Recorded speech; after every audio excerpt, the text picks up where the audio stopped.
6 o'clock news. I'm Chip Norton.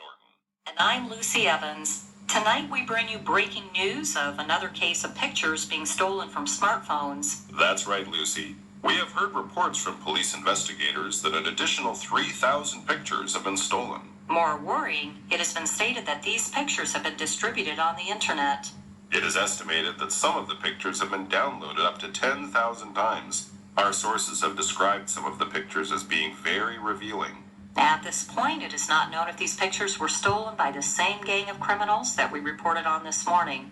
If they were, the police suspect that the pictures that were thought to have been destroyed may also be circulating online. The police believe that some of the pictures may have been stolen from the phones of celebrities. We will be investigating this possibility in more detail. If you have found any of these pictures online, please contact us on 0800 678 678. And now to other news. In the UK, the Prime Minister has asked his supporters to donate more aid to Africa.